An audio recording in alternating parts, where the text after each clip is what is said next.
حج افراد کرنے والے کو مفرد کہتے ہیں، اور مفرد جب اپنا سفر حج شروع کرے گا تو میقات سے حج کا احرام پہنے گا اور صرف یہ نیت کرے گا کہ اے اللہ میں حج کا ارادہ کرتا ہوں۔ چونکہ حج افراد والا عمرہ نہیں کر سکتا حج سے پہلے تک وہ عمرہ نہیں کر سکتا، لہذا وہ صرف اتنی ہی نیت کرے گا اے اللہ میں حج کا ارادہ کرتا ہوں، اور تلبیہ پڑھ لے گا۔ اب وہ حالت احرام میں آ گیا اور اس پر احرام کی پابندیاں شروع ہو گئی۔ اس کے بعد جب مکہ پہنچے تو وہ پہلے طواف قدوم کرے گا، اور طواف قدوم حج افراد کرنے والے کے لیے سنت ہے۔ واضح رہے کہ جو لوگ مکی یا ہلی ہیں، یعنی جو حدود حرم میں رہتے ہیں یا میقات کے اندر رہتے ہیں، وہ طواف قدوم نہیں کریں گے۔ طواف قدوم کرنے کے بعد 8 ذوالحجہ تک انتظار کرے گا، اور 8 ذوالحجہ آ جائے گی تو پھر مینا کی طرف اپنا سفر شروع کر دے گا۔ اسے نیت کرنے کی ضرورت نہیں ہے، کیونکہ وہ اس نے میقات سے نیت کی ہوئی ہے اور وہ مسلسل حالت احرام میں ہی ہے۔ اب مینا پہنچ کے 5 نمازیں پڑھی جائے گی اپنے اپنے وقت میں، ظہر، عصر، مغرب، عشاء اور اگلے دن کی فجر۔ یہ 5 نمازیں ادا کرے گا۔ پھر اگلے دن صبح کو نماز ادا کرنے کے بعد عرفات کی طرف چلا جائے گا۔ عام طور پہ رش کی وجہ سے آج کل رات سے ہی قافلے روانہ ہو جاتے ہیں، تو اس میں بھی جانے میں کوئی حرج نہیں ہے۔ پھر عرفات میں وقوف عرفہ کا جو وقت ہے وہ زوال کے بعد سے، یعنی جب ظہر کا وقت شروع ہوتا ہے، جب سے وقوف عرفہ شروع ہو جاتا ہے اور یہ مغرب تک رہتا ہے، تو وقوف عرفہ کرے گا، عرفات میں ٹھہرے گا اور ظہر کی نماز اپنے وقت میں ادا کرے گا۔ پھر اسی طرح عصر کی نماز اپنے وقت میں ہی ادا کرے گا۔ ٹیمپریچر بہت زیادہ ہوتا ہے، کہیں جانے کی ضرورت نہیں، خیمے میں ہی جماعت سے نماز کا اہتمام کرے۔ اور اس کے بعد جب مغرب ہو جائے تو وہ مغرب کی نماز ادا کیے بغیر وہ مزدلفہ چلا جائے گا۔ آج کی رات مزدلفہ میں مغرب اور عشاء ایک اذان اور ایک اقامت کے ساتھ ادا کی جائے گی، اور پھر فجر تک مزدلفہ میں ہی ٹھہرے گا۔ رات میں وہ کنکریاں جمع کر لے۔ 49 کنکریاں شیطان کو مارنے کے لیے مستحب ہے کہ مزدلفہ سے جمع کی جائے، اور ان کو واش کر کے کسی بوتل وغیرہ میں رکھ لے۔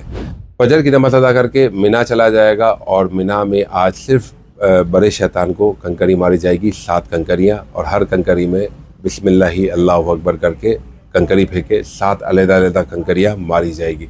رمی کرنے کے بعد قربانی کر لے۔ قربانی کرنا حج افراد والے کے لیے مستحب ہے، واجب نہیں ہے۔ اگر نہیں کرتا تو کوئی مسئلہ نہیں ہے، اور اس کے بعد حلق کر لے، اور حلق کے بعد اپنا احرام اتار دے۔ اب اس پر سے تمام پابندیاں ختم ہو گئی ہے، صرف ایک پابندی رہتی ہے، وہ عورت کے سلسلے میں، وہ جب تک طواف زیارت نہیں کرے گا وہ ختم نہیں ہوگی۔ تو طواف زیارت کرنا چاہے تو طواف زیارت کر لے۔ طواف زیارت کا وقت 10 ذوالحجہ کی فجر سے شروع ہو جاتا ہے اور 12 کی مغرب تک کیا جا سکتا ہے۔ تو اگر اس کی طبیعت ساتھ دے تو آج کے دن ہی کر لے۔ افضل یہ ہے کہ 10 ذوالحجہ کو طواف زیارت کیا جائے۔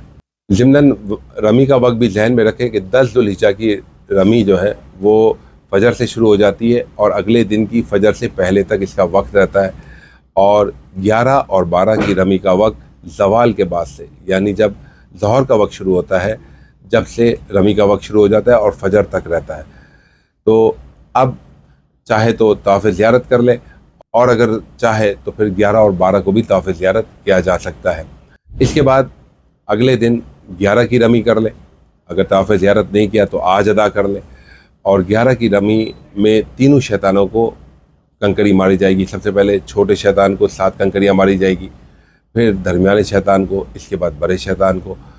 تو اس طرح 21 کنکریاں تینوں شیطانوں کو ساتھ ساتھ کر کے ماری جائے گی۔ 12 ذوالحجہ کو بھی تینوں شیطانوں کو کنکری ماری جائے گی، اسی طرح جس طرح 11 کو ماری تھی، یعنی ساتھ ساتھ کر کے تینوں شیطانوں کو۔ اور اگر طواف زیارت نہیں کیا تو آج مغرب سے پہلے لازمی طواف زیارت کر لے، ورنہ دم لازم ہو جائے گا۔ جب طواف زیارت کر لیا تو احرام کی تمام پابندیاں ختم ہو جائے گی، اور اب اگر 13 کی رمی کرنی ہے تو پھر مینا میں ٹھہرا رہے۔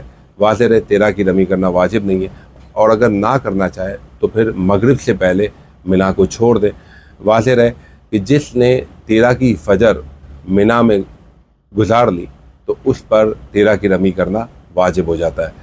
تو علماء نے لکھا کہ جسے رمی نہیں کرنی ہے 13 کی، تو اسے چاہیے کہ مغرب سے پہلے مینا کی حدود سے وہ باہر نکل جائے۔ اب حج کے تمام واجبات مکمل ہو گئے، صرف ایک واجب باقی ہے اور وہ ہے طواف وداع.